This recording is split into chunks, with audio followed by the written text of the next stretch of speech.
구하라 그리하면 너희에게 주실 것이요 찾으라 그리하면 찾아낼 것이요 문을 두드리라 그리하면 너희에게 열릴 것이니 구하는 이마다 받을 것이요 찾는 이는 찾아낼 것이요 두드리는 이에게는 열릴 것이니라. 너희 중에 누가 아들을 떡을 달라 하는데 돌을 주며 생선을 달라 하는데 뱀을 줄 사람이 있겠느냐? 너희가 한 자라도 좋은 것으로 자식에게 줄 알거든. 하물며 하늘에 계신 너희 아버지께서 구하는 자에게 좋은 것으로 주시지 않겠느냐. 그러므로 무엇이든지 남에게 대접을 받고자 하는 대로 너희도 남을 대접하라. 이것이 율법이요 선지자니라. 아멘. 자, 지금까지 옆 사람 인사합시다. 지금까지 지나온 건 하나님의 은혜입니다. 할렐루야. 자, 오늘은 하나님의 마음을 움직이는 기도라고 하는 제목으로 함께 말씀 나누려고 합니다. 오늘은 말씀을 나누기 전에 우리나라 시국이나 또 여러 상황에 대한 얘기들을 조금 말씀드리고 함께 말씀을 나누려고 합니다. 예배드리다가 이 폭염이나 또 시에서나 영천시에서나 가끔씩 여러분들에게 지금 비상 연락 같은 것이 올 겁니다. 오면 그것이 우리들에게 어렵다, 예배드리는데 방해된다 이런 것이 아니기 때문에 여러분들이 안심하시고 예배드리는데 집중하시면 좋을 것 같습니다. 세계는 코로나19로 몸살을 앓고 죽음의 신음이 계속 들끓고 있습니다. 우리나라도 예배를 드리느냐 또 못 드리느냐 이런 얘기들이 서울과 경기도를 통해서 지금 전국적으로 확산되고 있습니다. 금요일도 토요일도 저희 교회도 이 하양에 읍에 있는 직원들이 와서 돌아보고 오늘 아침에도 왔다가 갔습니다. 왔다 간 이유는 예배를 드리지 말라 이 말이 아니라 잘하고 있는가 살피러 오신 겁니다. 그래서 우리 교회는 들어와 보시더니만은 1층 로비에 측정기가 있고 또 유치부 초등부 예배 드리는 선생님들이 기록해 놓은 기록을 보고 잘하고 있네요 그러더라고요. 우리는 잘합니다. 누가 시켜서 하는 게 아니고 우리도 우리 스스로 건강을 챙기고 있습니다. 그래서 11시 되면 우리 예배가 있는데 오십시오 했더니 오시지는 않았어요. 왜냐하면 그분의 눈으로 직접 봐야 뭐 예배를 잘 드리는구나, 이 정부에서 지시하는 걸 잘 따르고 있구나 이런 얘기를 할 텐데 그래서 제가 오지는 않았어요. 그랬더니 이제 오지는 않았습니다만은 이 세계 곳곳마다 나라의 대통령들이 나서서 국가를 위해서 전염병을 위해서 교회를 향하여 기도를 부탁하고 있습니다. 또 어떤 나라는 이 전염병이 끝이지 아니하니까 위기에 처했다는 것을 깨닫고 이 대통령이 하루 시간을 내어서 국민들에게 하나님께 기도해 달라고 하는 부탁을 하는 나라도 있습니다. 그런 반면에 교회를 공권적으로 교회를 짓누려고 하는 또 억압하고 협박하는 오늘날 우리나라 정부도 있습니다. 이 예배는 정부에서는 그냥 뭐 한 번, 두 번 안 드리면 되지 꼭 예배를 드려야 되느냐 이런 얘기를 많이 하지만 교회는 예배는 생명과도 같다. 그래서 철저하게 우리는 방역을 하고 예배를 드립니다. 우리 교회는 매주 수요일 오전에 또 오후에 한 번씩 꼭 방역을 합니다.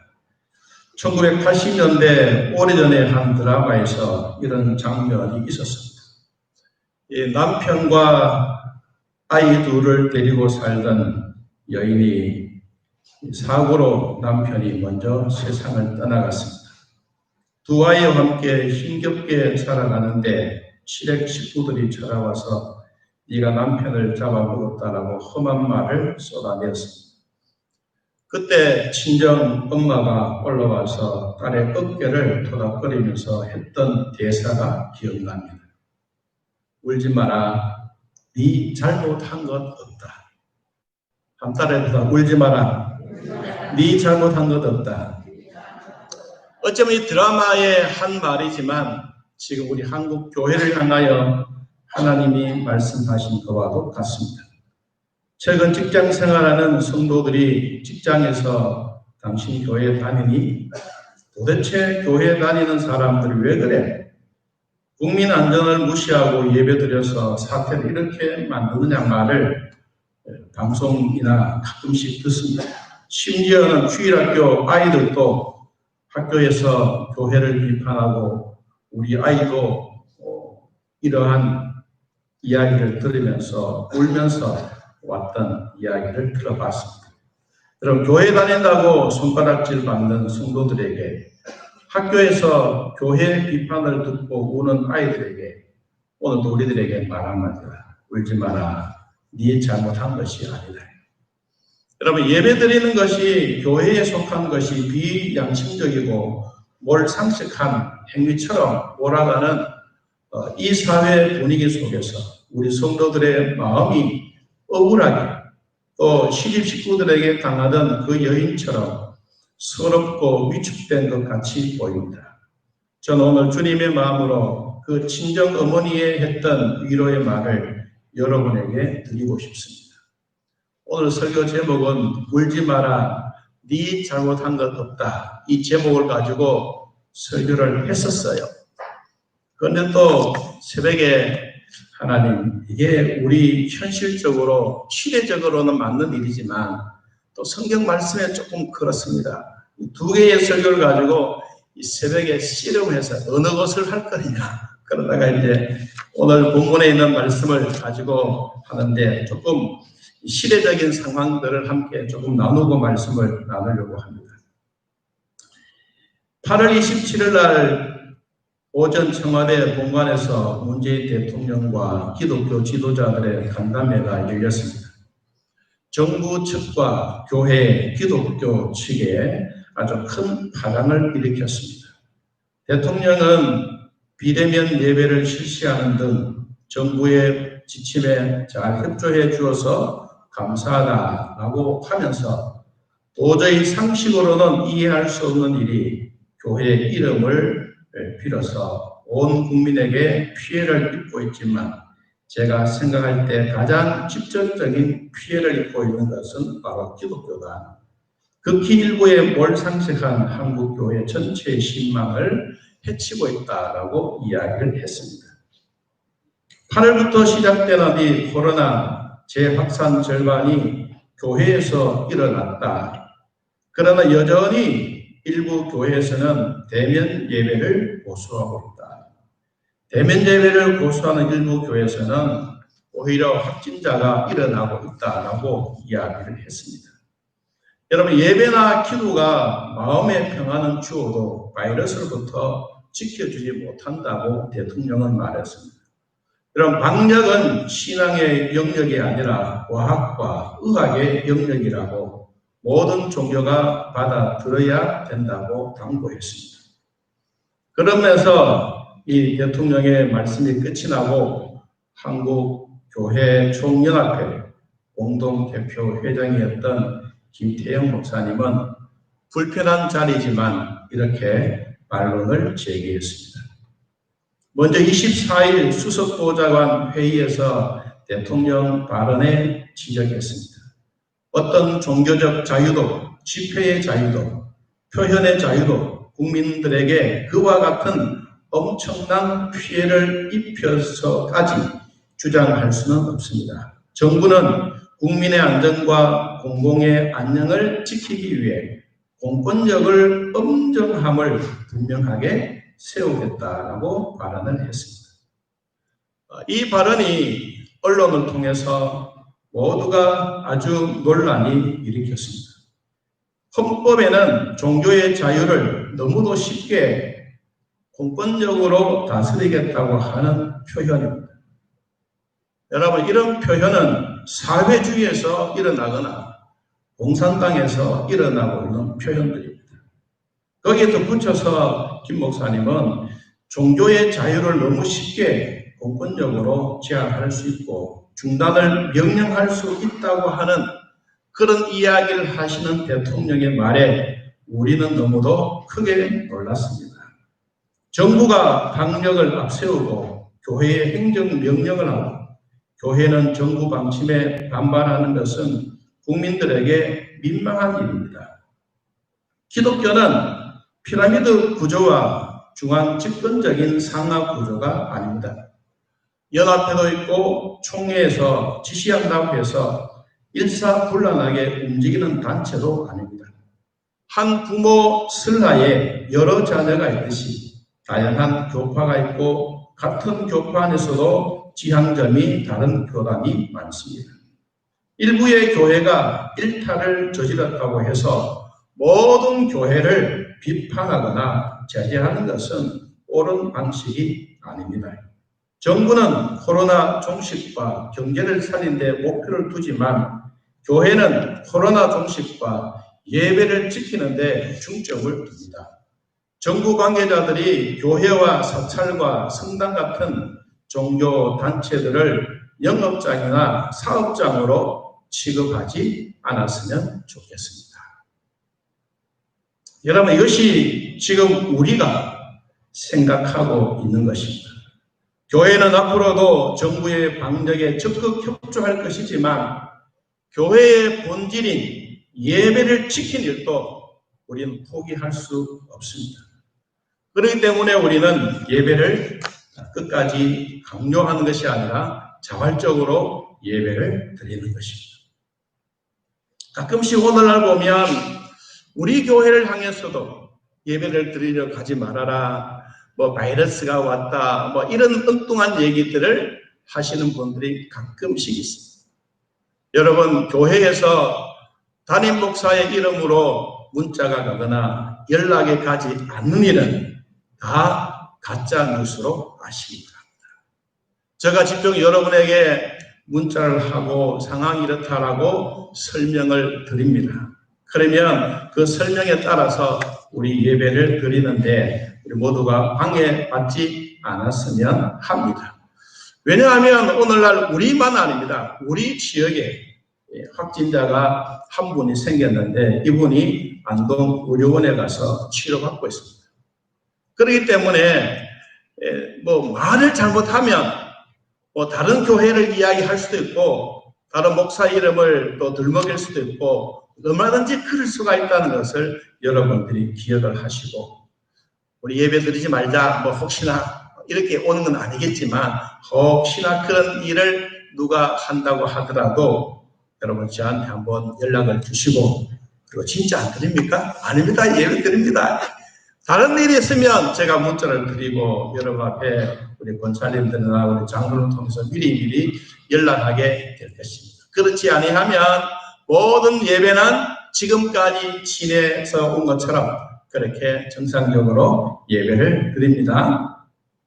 자, 오늘 주신 말씀 잠깐 한번 같이 생각해 보겠습니다. 기도에 관해서입니다. 하나님의 마음을 움직이는 기도. 우리는 마태복음 7장 7절에서 주시던 이 말씀은 우리 모두가 잘 알고 또 외우기도 합니다. 그런데 이 말씀을 아는 것이 중요한 것이 아니라 이 말씀을 어떻게 적용하고 이 말씀을 나의 삶에 어떻게 힘이 되어 가느냐 하는 것은 더 중요한 일입니다. 설교는 목사가 하지만 오늘 말씀의 본문 자체를 조용히 묵상하면서 하나님의 음성이 여러분의 가슴을 파고 스며드는 하나님의 음성이 되었으면 좋겠습니다. 우리 마음이 물된 동산같이 풍요로운 예배가 되기를 축복합니다. 구하라, 찾으라, 문을 두드리라고 말씀하시고 그리고 반드시 주시고 찾아내고 열린다라고 말씀하셨습니다. 오늘 장로님도 언급하셨지만 7장 11절 말씀에 이렇게 말했습니다. 너희가 악한 자라도 좋은 것으로 자식에게 줄 알거든. 부모님이 악하다 할지라도 자식에게 좋은 것을 주신다. 그것만 아니라 하늘에 계신 우리 아버지께서 구하는 자, 기도하는 자, 강청하는 자에게 더 좋은 것을 주시겠다고 말씀했습니다. 그러면 우리는 이 말씀을 보면서 한 가지 기억해야 될 부분이 있습니다. 여러분, 오늘 마태복음 7장 9절 한번 10절까지 한번 더 읽어봅시다. 9절 시작. 너희 중에 누가 아들이 떡을 달라 하는데 돌을 주며 생선을 달라 하는데 뱀을 줄 사람이 있겠느냐? 아마 이런 부모는 없을 것입니다. 이 세상에 어떤 부모라고 하면 거꾸로는 될 수는 있어도 이렇게 진행되지는 않을 것입니다. 오늘 한 말씀 한 말씀에 우리 마음을 빛나게 하고 가슴을 울려 퍼지게 하는 영혼을 파고드는 말씀이 되었으면 좋겠습니다. 마태복음 6장 마지막 부분에 우리는 이런 말씀이 있습니다. 여러분 31절을 한번 봅니다. 마태복음 6장 31절. 그러므로 염려하여 이르기를 무엇을 먹을까, 무엇을 마실까, 무엇을 입을까 하지 말고 32절 같이 읽어봅니다. 이는 다 이방인들이 구하는 것이라. 너희 하늘 아버지께서 이 모든 것이 너희에게 있어야 할 줄을 아느니라. 아멘. 염려하지 말아라. 염려하지 말아라. 왜 염려하지 말아야 하면서 우리에게 기도하라고 말씀하시겠습니까?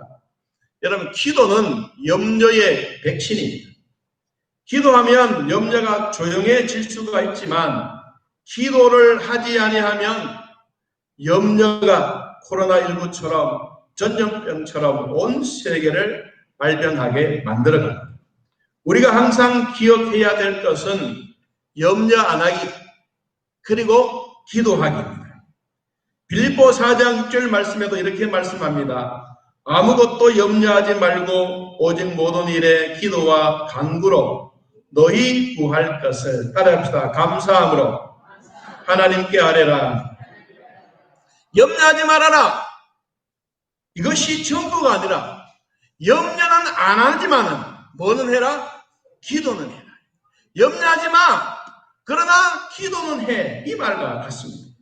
우리가 이 두 가지가 병행할 때 우리의 영혼이 항상 푸른 초장에서 뛰노는 건강한 하나님의 자녀가 될 줄로 믿습니다.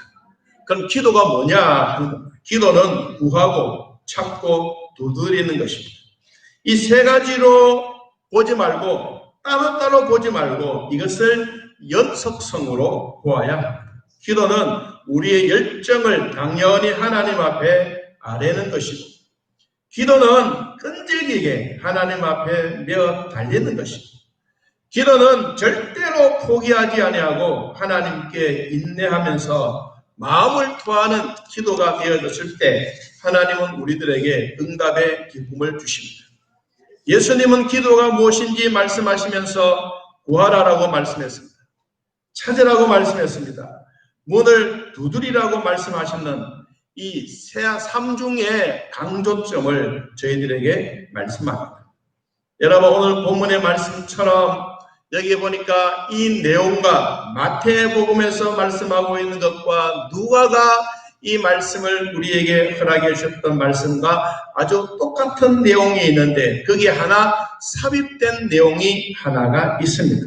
여러분, 우리 누가복음 11장을 한번 찾아서 같이 한번 읽어봅니다. 누가복음 11장.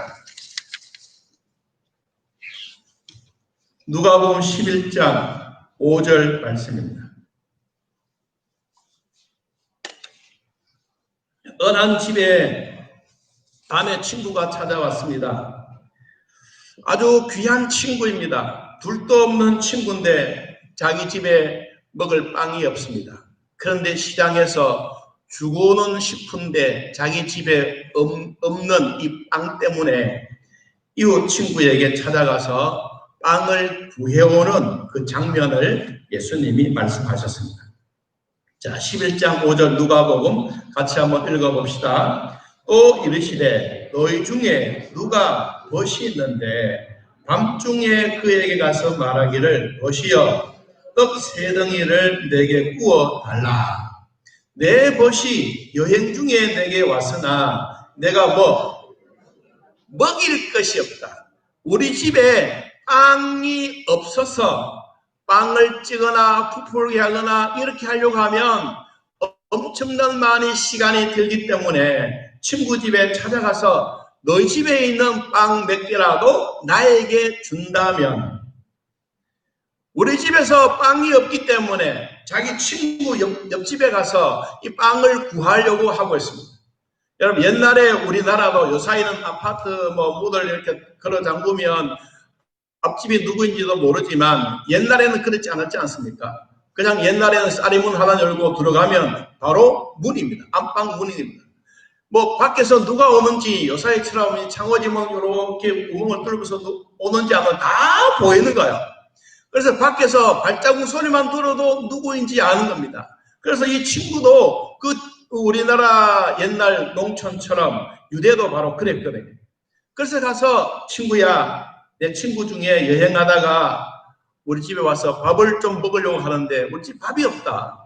그럼 너희 집에 있는 빵, 너희 집에 있는 밥이라도 좀 줬으면 좋겠다.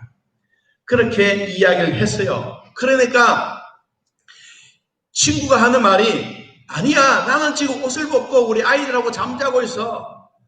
우리는 내가 갖고 있지만 너희에게 줄 것도 없어.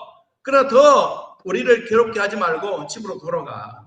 그런데도 불구하고 7절에 보니까 이렇게 말했습니다. 7절에 그가 안에서 대답하여 이르되 나를 뭐하지 말라? 괴롭게 하지 말라. 문이 이미 닫혔고 아이들이 나와 함께 침실에 누웠으니 일어나 내게 줄 수가 없노라 하겠노라. 그런데도 이 친구는 계속해서 문을 두드립니다. 야, 좀 열어다오. 너가 갖고 있는 빵 몇 개를 나에게 준다면 참 좋겠다. 안에서 또 들립니다. 내가 몇 번이나 이야기해야 되느냐. 아이하고 우리 침실에서 잠다고 말하는데 왜 나를 괴롭게 하느냐. 돌아가라, 안 준다. 그런데도 이 친구가 참 말은 못하고 문을 확 열고 들어갈 수는 없고, 그래서 마지막까지 문을 두드리면서 야, 친구야, 너희 집에 있는 빵 몇 개만 주라. 진짜 신신당부를 하는 거예요. 그런데 오늘 예수님이 이 말씀을 우리에게 주셨어요.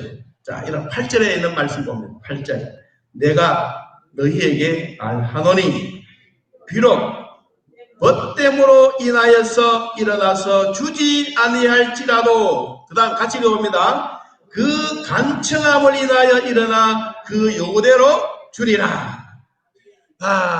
친구, 너 안면 보고 내가 주는 게 아니다. 너하고 나하고는 정말로 옛날부터 그렇게 좋은 친구였지만은 무엇 때문에? 네 간청하는 그 소리 때문에. 이 간청이라고 하는 이 단어, 여러분, 그냥 단순한 게 아닙니다. 진짜 끈질기게 한번 물었으면 끝까지 가는, 진돗개처럼 한번 물었으면 놓지 아니하는, 하나님 앞에 기도될 제목을 드렸으면 절대로 포기하지 아니하고 그것을 끝까지 하는 이 간청. 결국 뭐예요? 이 친구가 빵을 받아 오는 거예요.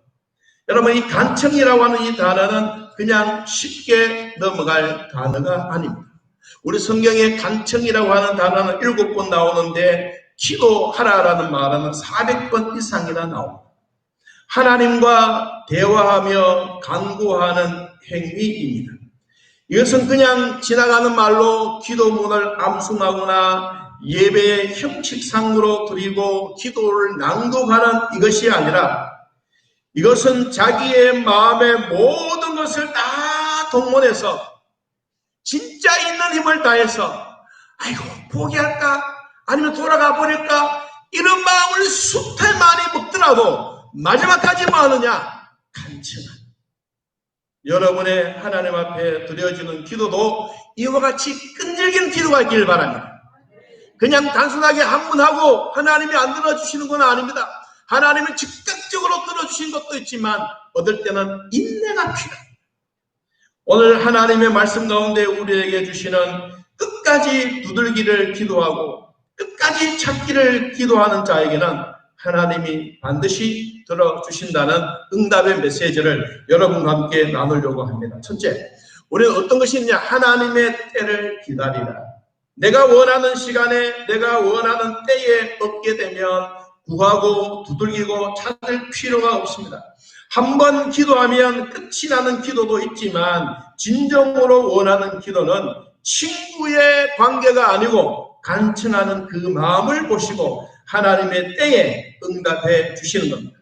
이것이 바로 무엇이냐 하면 하나님이 움직여야 내가 응답을 받을 수가 있고 내 마음대로 얻어지는 것이 아니라 나는 아이들과 함께 침실에서 잠자고 있다.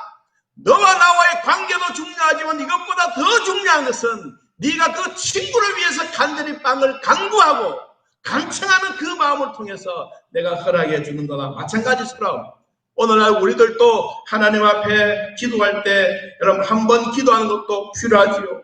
이것보다 더 중요한 것은 오늘이 간청하는 마음으로 기도하시기를 바랍니다. 하나님은 기도한 자들 절대로 그냥 두지 않습니다. 두 번째로 우리는 기도의 대상은 하나님 아버지라고 말씀하셨습니다. 우리 성경에 나타내주고 있는 마태복음 7장 11절 마태복음 7장 11절에 우리에게 다시 이렇게 말씀해 주고 있습니다. 너희가 악한 자라도 좋은 것으로 누구에게? 자식에게 줄 알거든. 하물며 어디에? 하늘에 계신 누가? 너희 아버지께서 구하는 자에게 무엇을? 좋은 것으로 주시지 않겠느냐.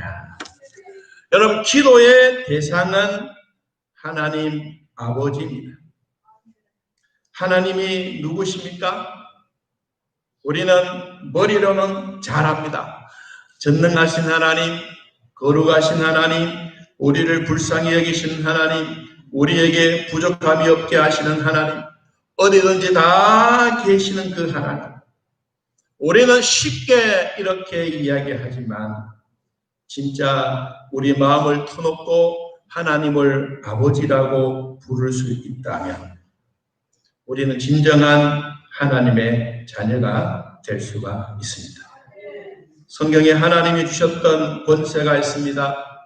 아버지에게 주셨던 권세, 자녀들에게 주셨던 권세, 이 권세는 주님이 지금도 우리에게 차별 없이 주고 계십니다.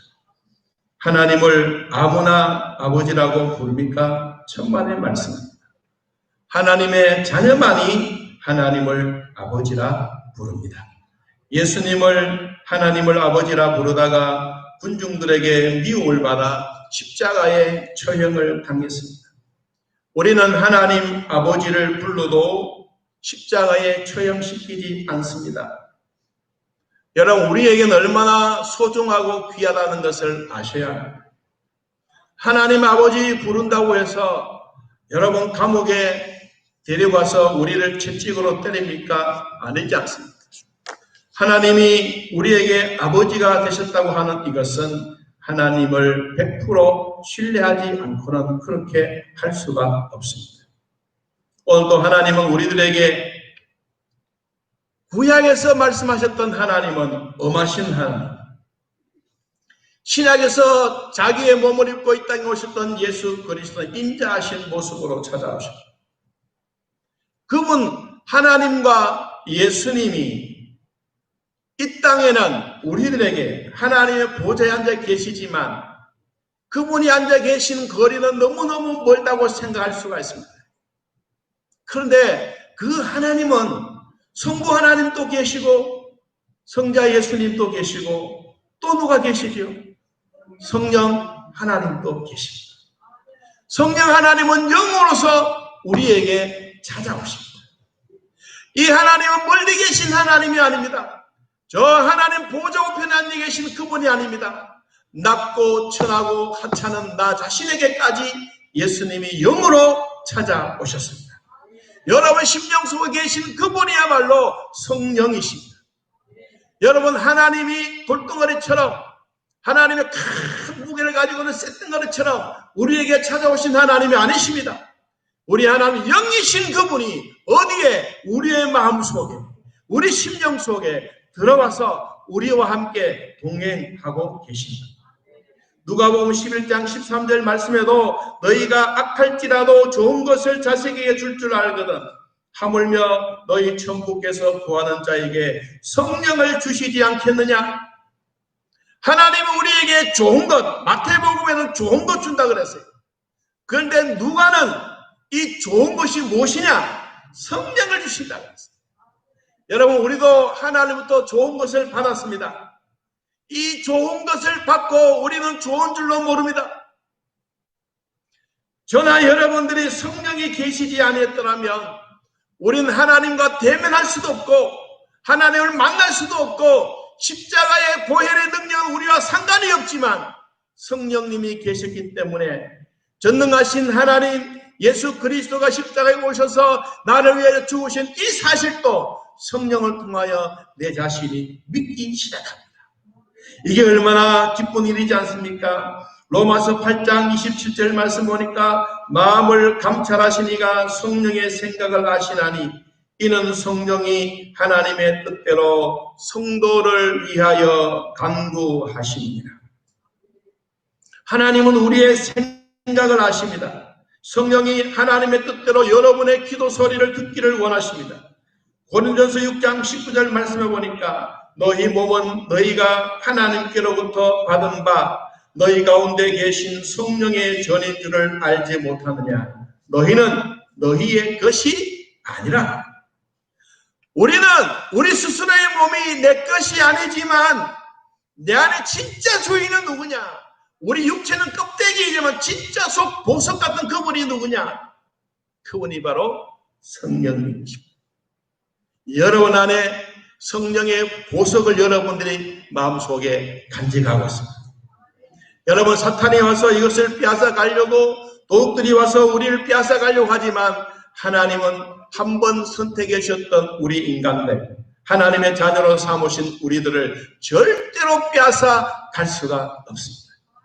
여러분도 빼앗기지 않기를 바랍니다. 사탄이 해서 유혹을 하더라도 여러분 넘어가지 않기를 바랍니다.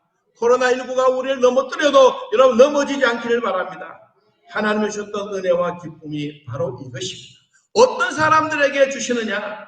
고린도전서 12장 3절 말씀을 보니까 이 말씀이 있습니다. 그러므로 내가 너희에게 알게 하노니 하나님의 영으로 말하는 자가 누구든지 예수를 저주할 자라 하지 않고 한따레보다 성령으로 아니하고는 누구든지 예수를 주시라 할 수 없느니라. 여러분 마음에 신앙 고백을 하신다면, 주는 그리스도시요 살아계신 하나님의 아들이라고 신앙 고백을 하신다면 여러분 안에 계신 성령이 여러분의 입술을 통해서 하게 하십니다. 그래서 이제는 나는 껍데기처럼 있지만 진짜 속은 누구냐? 속에 진정한 알맹이는 성령님. 여러분은 성령님을 모시고 있는 하나님의 백성이라는 사실을 잊지 않기를 바랍니다. 세 번째, 하나님이 우리에게 무엇을 주신다고 말씀하셨느냐 하면, 자, 마태복음 한 번 더 우리 말씀을 보겠습니다. 11절, 7장 11절. 자, 같이 한번 읽어봅시다. 너희가 악할지라도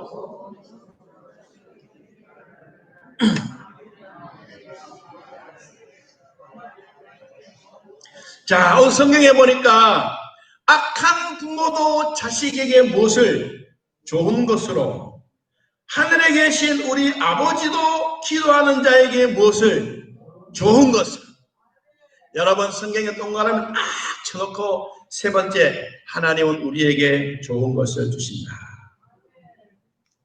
여러분 사람들은 좋은 것 하면 모두가 갑자기 돈이 많이 생긴다든지 갑자기 집이 한 채가 딱 생긴다든지 그러면 그 좋은 것만 생각합니다.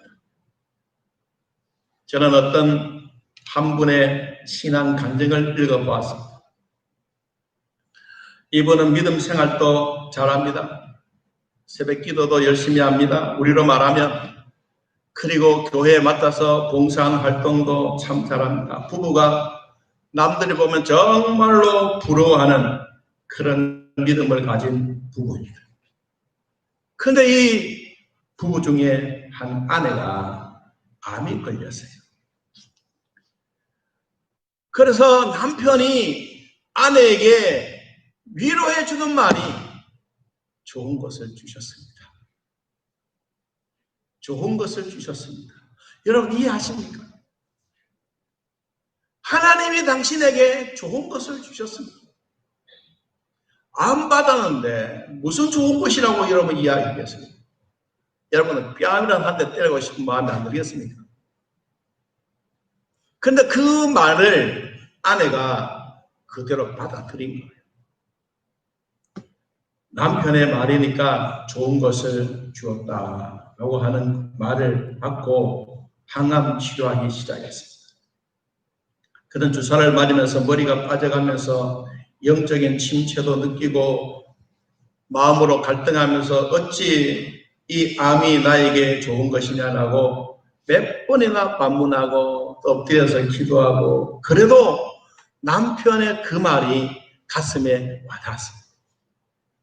목사님이 신방을 왔습니다. 예배 드리는데 또 목사님 또 하시는 말씀이 좋은 것 주셨습니다. 참 부인으로서 본인의 간증을 들으면서 나는 이 말을 들었을 때 나는 이해가 되지 않을까. 왜 하필이면 나한테 이런 좋은 것인 암을 나에게 주셨단 말인가. 그래서 검사해보고 1년 뒤에 암세포가 얼마나 자랐고 얼마나 되었는지 검사를 했는데 암세포가 거의 다 죽었어요. 그러면서 의사가 하는 말이 전이가 되지 않아서 참 감사합니다. 1년 뒤에 아직도 모르는 일이니까 혹시 숨어 있을 놈도 있으니까 한번 1년 뒤에 다시 와서 검사합시다. 그랬어요.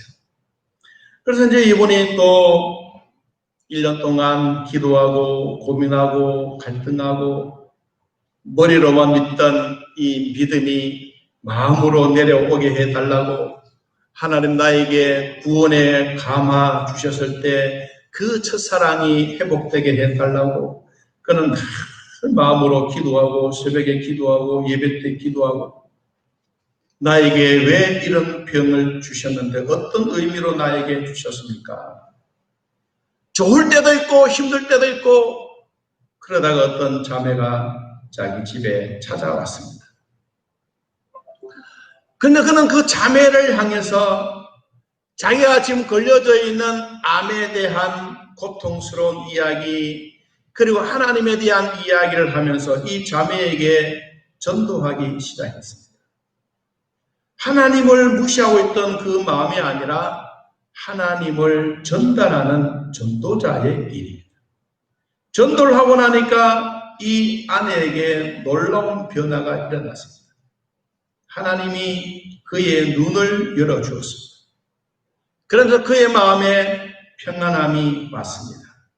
답답했던 그 마음이 싹 사라지면서 하나님을 향한 분한 마음, 목사님이 신방 와서 좋은 것이라고 말했던 그것, 남편이 좋은 것 준다고 했던 그것, 그 모든 말들, 이것을 마음으로 점점 사라지기 시작했습니다. 그리고는 1년 뒤에 그는 다시 병원에 갔습니다. 그래서 병원에 가니까 가슴이 두근두근 하면서 참 어떻게 되었을까 고민을 하고 갔습니다. 그러는 동안에도 그는 마음에 생각하기를 하나님이 나에게 영적인 갈증을 이겨낼 수 있는 이 좋은 것을 주셨구나. 그래서 병원에 가서 검사를 했더니 진짜 거짓말처럼 암덩어리가 사라져버렸습니다. 언제 사라졌느냐? 자기의 자매가 찾아와서 하나님을 원망하고 좋은 거 주신다고 그 말한 듯 자기에게는 좋은 것이 아니라 자기에게는 암 같은 것이 어떻게 좋은 것이라고 말할 수 있겠느냐. 그 불평하고 원망했던 그 마음이 사라지고 자기 마음속에 정말로 가느다란 희망적인 그 조그마한 것까지 가지고 자기 자매에게 전도했던 그 마음을 보셨던 하나님이 그때부터 몸에 있는 암세포들이 서서히 죽어가며, 그러면 마지막 검사 딱 하고 의사가 하는 말이 당신의 몸은 이제 온전합니다. 당신의 암세포는 다 도망갔습니다. 걱정하지 마십시오. 그는 마지막 결론으로 이렇게 말했습니다. 내 주변에 수많은 사람들도 있다. 근데 나는 암이라고 하는 이 존재를 내 가슴에 안고 있지만 하나님이 나에게 좋은 것을 주셨다.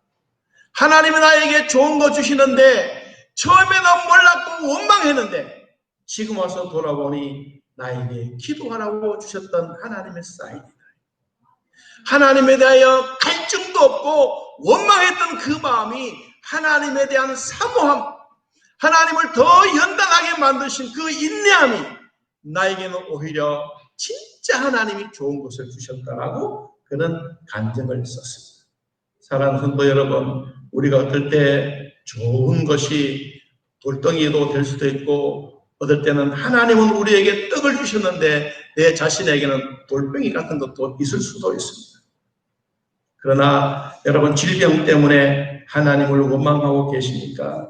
자녀들 때문에, 남편과 아내 때문에 원망거리가 있습니까? 여러분, 내 주변에 아직도 하나님을 알지 못하는 자들 향하여 여러분 마음속에 그래도 좋은 것을 주셨던 그 하나님을 전하기 시작해 보십시오. 그러면 여러분 몸 안에는 모든 변화가 일어나게 될 것입니다. 하나님을 믿을 때 확실하게 믿기를 바랍니다. 그냥 머리로 아는 것이 아니라 마음으로 주님을 고백하는 마음이 있기를 바랍니다. 자, 성경을 다시 한 번 더 읽어봅니다. 우리 11절을 한 번 더 크게 읽어봅니다. 11절 시작. 너희가 악한 자라도 좋은 것으로 자식에게 줄 알거든.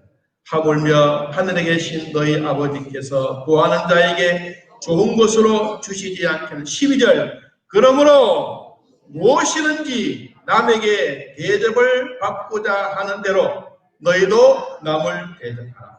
이것이 율법이요 선지자니라. 아멘. 내가 낫고자 하면 낫는 마음을 가져라. 네가 남에게 대접받고자 싶으냐? 너도 그렇게 대접을 해라. 하나님과 우리와의 관계도 바로 그런 것이다. 그냥 사람의 관계가 아니고 네가 하나님의 자녀이기 때문에 아니라 하나님이 너의 간청 소리를 듣기를 원하신다. 여러분의 기도 소리를 하나님이 들으시기를 원한다. 원망보다는 감사한 마음이, 어떨 때는 안 된다고 하는 이 절망적인 마음이 희망으로 바뀌어놓는 이 마음이야말로 내 온 몸을 변화시키는 하나님의 능력이 된다는 사실입니다. 여러분에게도 성령의 열매가 맺혀지기를 바라며, 지금 어쩌면 나한테 악한 건 내한테는 도저히 불가능한 것 같아도 하나님이 주신 것은 좋은 것으로 받으시기를 바랍니다. 그럼 더욱더 좋은 일이 일어날 줄로 믿습니다. 함께 찬양합니다. 91장 슬픈 마음 있는 사람. 찬송가 91장 찬양입니다.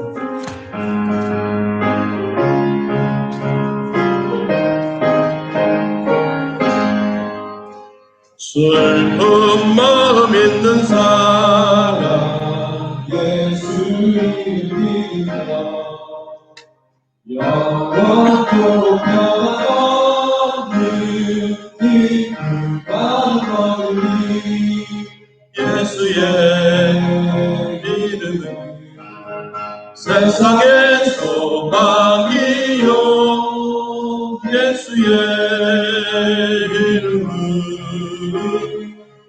천국의 기쁨일세.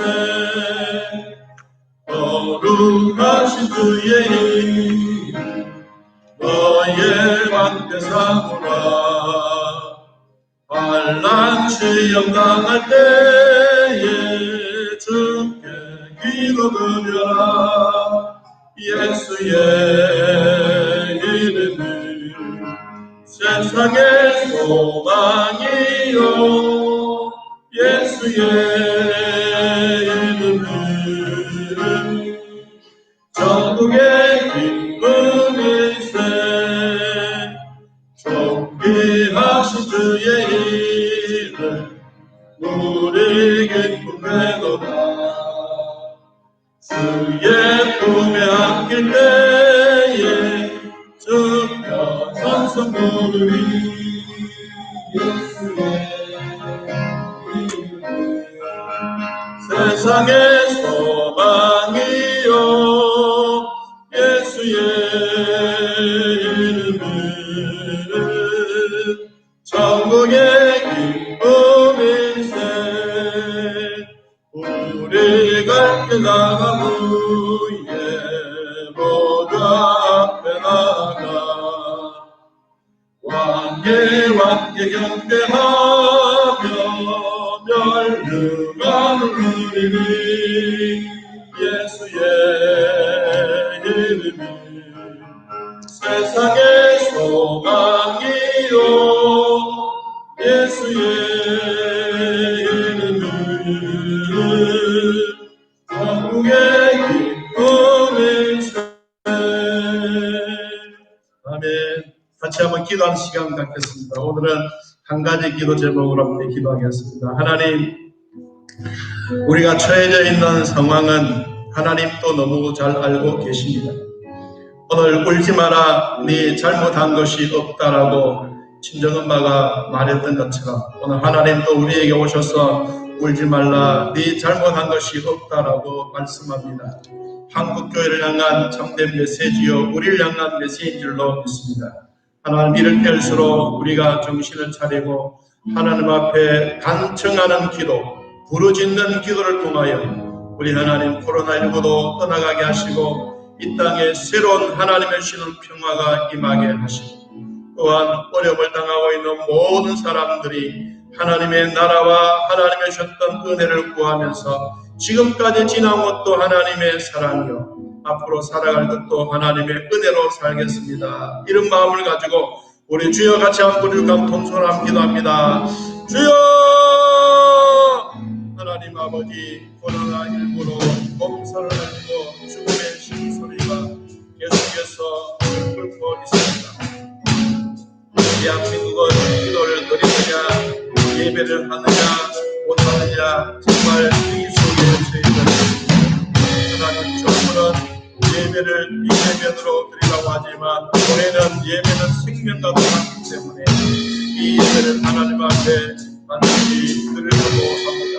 철저히 방문하여 예배를 드리는 일에 방해되지 않도록 도우시고 하나님의 우리에게 베푸셨던 은혜와 기쁨을 함께 나가는 자들이 되어 축복하여 주옵소서. 주님 앞에 나아가는 모든 자를 주님과 자녀들을 하나님의 사랑으로 돌봐주시고 대한민국 안에 코로나19로 떠나가게 하시고 온 백성들이 정말 희망찬 나라가 되어가는 그 모습 눈으로 확보해가는 축복이 있게 하여 주옵소서. 살아계신 하나님 아버지, 우리가 처해져 있는 환경 주님 잘 보고 계십니다. 이스라엘 백성들이 애굽에서 어려워하고 힘들어할 때 너희들이 부르짖는 소리를 내가 들었고 너희들이 고통당하고 있는 것을 내가 보고 있노라고 말씀하시고 모세를 통하여 이스라엘 백성들을 젖과 꿀이 흐르는 가나안 땅으로 출애굽해 주듯이 하나님 오늘날 이 대한민국뿐만 아니라 전 세계적으로 일어나고 있는 코로나19 이 전염병 하나님이여 거두어 주시고 하나님 있는 백성들에게 어려움이 없도록 도와주시며 특별히 대한민국에는 이와 같이 또 어려움이 있습니다. 하나님 예배를 비대면으로 드리라고 정부에서는 말하고 있지만 또 교회에서는 예배는 생명과도 같이 여기며 철저히 방역을 하여 우리는 예배를 하나님 앞에 드리겠사오니 사랑하는 성도들 확진자가 없도록 도우시고 걸리지도 말게 하시고 하나님 불성각으로 막아주사 안전하게 지켜주시옵소서. 우리 각자의 심령 속에 살아계신 하나님으로 말미암아 기뻐하며 영광 돌린 일에 부족하지 않도록 하나님 아버지 은혜를 베풀어 주시기를 원합니다. 오늘도 하나님의 마음을 움직이는 기도 구하고 찾고 문을 두드리는 자들에게 반드시 열어주시겠다고 약속하시는 하나님, 인내하며 끈기를 가지고 응답받을 때까지 기도하는 우리 성도들이 되게 하여 주옵소서. 하나님 주님 앞에 귀한 예물 드립니다. 하나님이여 받으시옵소서. 온전한 11조 드립니다. 주께서 받으시고 금량하사 드리는 손길마다 축복하여 주옵소서. 하나님 직장에도 복을 주시고 가정에도 복을 주시고 자녀들에게도 복을 주시고 가축들 위에도 복을 주시고 농토 위에도 복을 주시고 우리들이 경영하는 모든 일들 위에 하나님이여 복을 다하여 주사 하늘 문을 여시고 쌓을 것이 없도록 풍성하게 내려 주옵소서.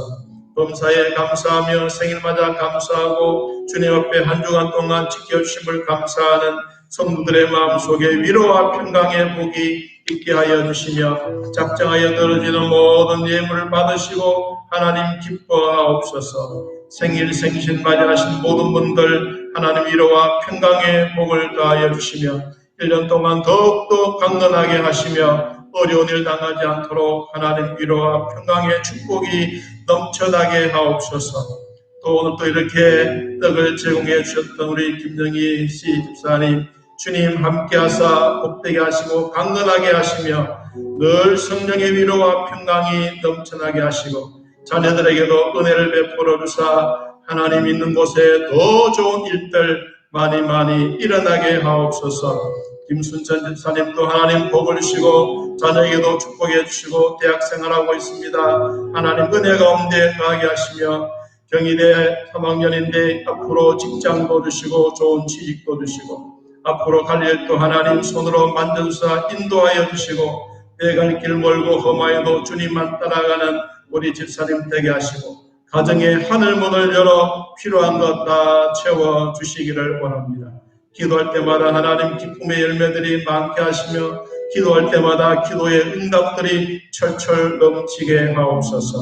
오늘 사랑하는 우리 성도들 주님 앞에 나와 예배하며 감사하는 귀한 마음 보시고 하나님 우리들을 만나주시고 아픈 곳을 만져주시고 터치하여 주셔서 깨끗하게 낫게 하여 주옵소서. 하나님 질병 때문에 고민하고 갈등했던 우리의 원망이 아니라 하나님이 좋은 것을 주셨으니 좋은 것으로 해결해 주실 하나님을 기대하고 소망하게 하옵소서. 하나님 아버지 좋은 것으로 우리 평생에 남게 하시고 기도하는 것, 하나님 말씀을 사모하는 것, 우리 마음속에 성령으로 충만한 생활이 날마다 좋은 것으로 채워지게 하옵소서. 또 이 자리에 오셔서 함께 예배드리는 성도들과 또한 가정에서 온라인 예배로 드리는 가족들과 어느 곳에 있든지 하나님의 사랑으로 충만하게 하옵소서. 오늘도 저희들을 보살펴 주신 우리 아버지 감사하며 예수님의 이름으로 축복하며 기도하옵나이다. 아멘. 이제는 우리 주 예수 그리스도의 은혜와 살아계신 하나님의 사랑과 성령의 교통하심이 하나님을 만나고 돌아가는 온 성도들과 온난 예배 드리는 사랑하는 성도들 머리 위에 지금부터 영원토록 함께 있을지어다.